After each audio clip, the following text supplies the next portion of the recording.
शेतकरी मित्रांनो नमस्कार. मी मुकुंद साबळे. आपल्या एम एस गुरु ह्या यूट्यूब चॅनलमध्ये संपूर्ण महाराष्ट्रातल्या ऊस उत्पादक शेतकऱ्यांचे सहर्ष स्वागत आहे मित्र. आजचा आपला खोडव्या पिकासाठीचा तिसरा एपिसोड असणार आहे आणि ह्याच्यामध्ये आपण खोडव्या पिकाचं व्यवस्थापन योग्य पद्धतीने किंवा चांगल्या पद्धतीने जर करायचं असेल तर ह्या खोडव्या पिकामध्ये नेमक्या कोणकोणत्या गोष्टी आपण केल्या पाहिजेत आणि त्याच्यामध्ये खतांचं नियोजन असेल, त्याच्याबरोबर आळवणीचं नियोजन असेल, फवारणीचं नियोजन असेल, पाचट थोडंसं कुजवण्यासाठी जे पाचट डिकम्पोस्टिंग कल्चर असतं आहे ते कशा पद्धतीने वापरायचं ह्या विषयावरती आज आपण इथे चर्चा करणार आहोत. शेतकरी मित्र, ह्या ऊस पिकामध्ये खोडव्याच्या ऊस पिकामध्ये आपल्याला वेगवेगळ्या पद्धतीनं सामोरं जावं लागतं आहे किंवा वेगवेगळ्या अडचणीवरती त्याच्यावरती मात करावी लागते आणि तरच आपल्याला चांगल्या पद्धतीचं उत्पादन ह्याच्यामध्ये घेता येऊ शकतं आहे. ह्याच्यामध्ये पहिला मुद्दा येतो आहे तो गवताळवाढीचा. जी गवताळवाढ ह्या खोडव्या पिकामध्ये महाराष्ट्रामध्ये प्रचंड मोठ्या प्रमाणात होत आहे. त्यामध्ये 8632 असेल किंवा 265 सारखी व्हरायटी असेल तर ह्याच्यामध्ये गवताळवाढीचं प्रमाण आपल्याला मोठ्या प्रमाणात दिसतं आहे.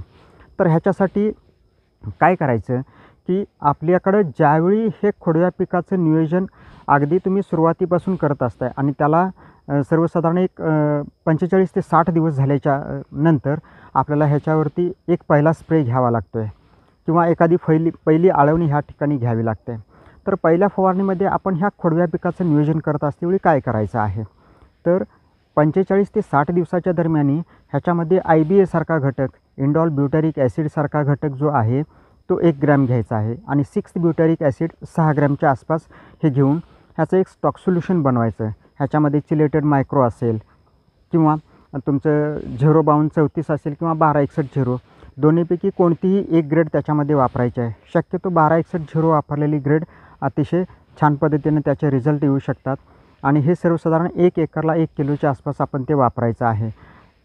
जे सूक्ष्म अन्नद्रव्य येत आहे ते सूक्ष्म अन्नद्रव्यसुद्धा एक पंपासाठी 15 ते 20 ग्रॅम चिलेटेड मायक्रोन्यूट्रिएंट्स असावं आणि ते त्या ठिकाणी एक पंपासाठी सर्वसाधारण एक 15 ते 20 ग्रॅम. आपल्याकडे सुरुवातीच्या फेजमध्ये एक 8 ते 10 पंप लागतात तर सर्वसाधारण 120 ते 130 ग्रॅमच्या आसपास ही मात्रा त्या ठिकाणी घेणं खूप गरजेचं असतं आहे. आणि अशा पद्धतीनं तुम्ही थोडंसं हे नियोजन केलं फवारणीचं, पहिल्या फवारणीचं जर नियोजन केलं तर त्यामध्ये गवताळवाढीचं प्रमाण जे आहे ते आपल्याला थोडंसं नियंत्रणात आणता येऊ शकतं आहे. तर ह्याच्यामध्ये काय होतं आहे की जी गवताळवाढ होत असते ही थोडीशी जेनेटिक असते.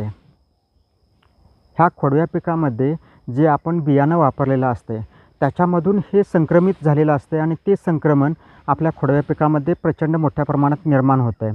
तर ह्याच्यासाठी जे आपण फाउंडेशनचं बियाणं वापरतो आहे तेच असलं पाहिजेत तरच आपल्याला सर्वसाधारण ह्याच्यामध्ये खोडव्या पिकामध्ये ही गवताळवाढ आपल्याला कमी दिसते. आणि ह्याच्यामध्ये जे पाचट व्यवस्थापन असेल किंवा आळवणीच्या व्यवस्थापनामधला जो भाग येतो आहे त्याच्यामध्ये पाचट एकतर तुमचं डिकम्पोस्टिंग कल्चर वापरलं पाहिजेत तरच ते योग्य पद्धतीनं डिकम्पोस्ट होतं आहे, म्हणजे ते जाग्यालाच कुजवलं जातं आहे. तर अशा पद्धतीची सुद्धा काळजी घेतली पाहिजेत. त्याच्यामध्ये एक 5 किलोच्या आसपास किंवा 5 लिटरच्या आसपास हे डिकम्पोस्टिंग कल्चर तुमच्या 1 एकरसाठी वापरणं खूप गरजेचं असतं आहे.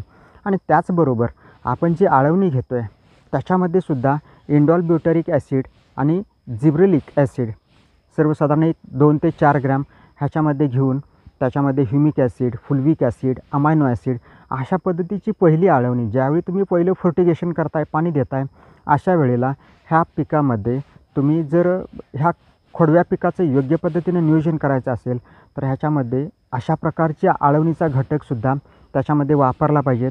आणि ह्या खोडव्या पिकाचं नियोजन आपल्याला चांगल्या पद्धतीने किंवा गवताळवाढीचं नियंत्रण आपल्याला योग्य पद्धतीने जर करायचं असेल तर अशाच पद्धतीच्या आळवणीसुद्धा आपल्याला घेता आल्या पाहिजेत तरच आपल्याला ह्या गवताळवाढीवरती नियंत्रण हे आणता येऊ शकतं आहे. तर ह्याचबरोबर आपण एक गोष्ट लक्षात ठेवली पाहिजेत की ह्या नियंत्रणासाठी एखादं बुरशीनाशकसुद्धा ह्याच्यामध्ये आपण ॲड केलं पाहिजेत.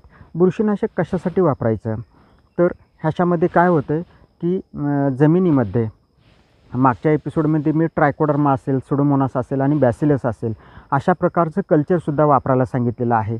आणि त्याची एखादी आळवणी जर आपण सुरुवातीच्या फेजमध्ये जर केली तर ह्याच्यावरती तुमचा जो काय नवीन येणारा रूट झोन एरिया असतो आहे, हे जे खोडवं असतं आहे ह्याचं जे सुरुवातीपासूनचे जी मुळं असतात ती डिकंपोस्ट होतात. म्हणजे जुन्या तुमच्या लागणीच्या पिकाची जी मुळं असतात ती डिकंपोस्ट होतात आणि जो नवीन येणारा कोंब असतो त्याला नवीन रूट झोन एरिया तयार होतो आहे. सुरुवातीच्या मुळ्यांच्यावरती हे थोडंसं जर्मिनेशन होतं आहे आणि जर्मिनेशन झाल्याच्यानंतर तो पूर्ण खोड असतं आहे किंवा ज्या मुळ्या असतात त्या डिकंपोस्ट होतात, कुजतात आणि नवीन ज्या मुळ्या आलेल्या असतात त्याच्यावरती ह्या खोडव्या पिकाचं नियोजन हे योग्य पद्धतीनं होत असतं आहे. म्हणूनसाठी येणाऱ्या मुळ्या ह्या चांगल्या आल्या पाहिजेत.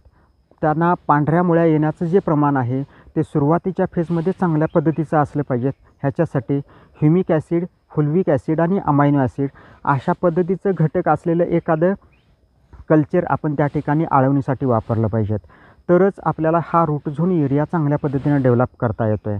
आणि त्याचबरोबर नेक्स्ट तुमची जी काय आळवणी असते त्याच्यामध्ये ट्रायकोडर्मा असेल, सुडोमोनास असेल आणि बॅसिलस असेल अशा पद्धतीचं 1-1 लिटर कल्चर घेऊन ह्याचीसुद्धा एक दुसरी आळवणी जर आपण ह्या खोडव्या पिकामध्ये जर केली तर 100% आपण कुठल्याही बुरशीनाशक ज्या केमिकल पेस्टिसाइड्स असतात किंवा केमिकल फंगिसाइड्स असतात ह्या जमिनीमध्ये वापरण्याची गरज लागत नाही आणि आपली जमीन जी आहे एकतर त्याच्यामध्ये जे मायक्रो ऑर्गॅनिझम्स असतात म्हणजे आपण जे जीवाणू म्हणतो आहे ते जीवाणू आपल्या जमिनीमध्ये त्याचं संवर्धन झालं पाहिजेत, त्याचं जतन झालं पाहिजेत आणि त्याची निर्मितीसुद्धा आपल्याला चांगल्या पद्धतीने किंवा योग्य पद्धतीनं करता आली पाहिजेत. ह्याच्यासाठी हे कल्चर तुम्ही जर तुमच्या प्लॉटमध्ये जर वापरलं तर 100% तुमचा सेंद्रिय कर्बाचं प्रमाण असेल, तुमच्या जमिनीचा pH असेल, तुमच्या जमिनीमध्ये जी इलेक्ट्रिकल कंडक्टिव्हिटी असते ज्याला आपण विद्युत वाहकता म्हणतो आहे ती बॅलन्स करण्यासाठी किंवा त्याचा समतोल राखण्यासाठी ह्या गोष्टी अत्यावश्यक असतात.